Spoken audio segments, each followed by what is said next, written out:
The Rochester, New York Police Department's long history of dishonor, corruption, and murder goes back for decades. In the 70s, there was Detective William Mahoney, nicknamed Backroom Bill, because he would beat suspects in interrogation rooms, forcing them to sign false statements which he prepared. Mahoney would also fabricate and plant evidence, setting up innocent people. Rochester Police Detective William Mahoney was later convicted of fabricating and planting evidence. In the early 80s, 21-year-old Alicia McCullough, daughter of then Executive Director of Action for a Better Community, James McCullough, was gunned down by Rochester Police Officer Thomas L. Whitmore. According to one neighbor, after having heard one shot, he looked out his window and saw Officer Whitmore standing over McCullough's body.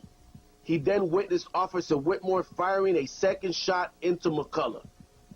Less than 3 months later, a grand jury cleared Rochester Police Officer Thomas L. Whitmore in the killing of 21-year-old Alicia McCullough. Again, in the 80s, 30-year-old Calvin Green was shot 3 times at close range and killed by Rochester Police Officer Gary E. Smith. Green was unarmed. Less than 2 weeks later, a grand jury cleared Rochester Police Officer Gary E. Smith in the killing of 30-year-old Calvin Green. In the 90s, Rochester Police Chief Gordon Urlacher was convicted of stealing several $100,000 from within his own police department. A decade later, 21-year-old Vandy Davis was shot and killed by Rochester Police Officer David Gephardt. Gephardt, who said he accidentally tripped over an extension cord, causing his shotgun to go off, striking Davis in the chest, was cleared by a grand jury of any wrongdoing in the killing of 21-year-old Vandy Davis. And now, RPD, badges of dishonor, corruption, and murder. On June 10, 2002, 14-year-old Craig Hurd was driving a stolen car in Rochester's Park Avenue neighborhood. RPD officers cornered Hurd on this dead-end street. He was shot twice in the head and killed by officers Serge Savachev and Hector Padham. Hurd, an honor roll student at Charlotte Middle School, was unarmed. On July 11, 2002, a grand jury cleared Rochester police officers Hector Padham and Serge Savachev in the killing of 14-year-old Craig Hurd.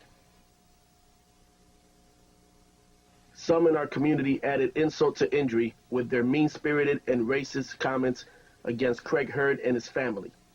This letter, written by Bob Lounsbury of WHAM Radio, was left at the street corner memorial for Craig Hurd on Park Avenue and Girton Place.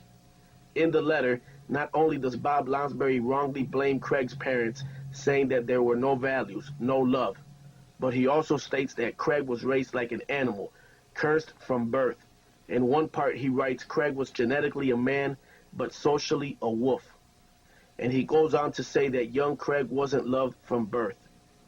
Lounsbury's statements, they are groomed as predators from their very earliest years, shows his racist views. Lounsbury's comments are mere assumptions later proven wrong. He knows nothing about Craig Hurd or his family. Bob Lounsbury's statements are meant to be hurtful. Comments such as bang bang, dead as hell, referring to the RPD shooting young Craig twice in the head, are repeated throughout the letter. He refers to the Hurd family's genuine pain over the loss of their loved one as crocodile tears.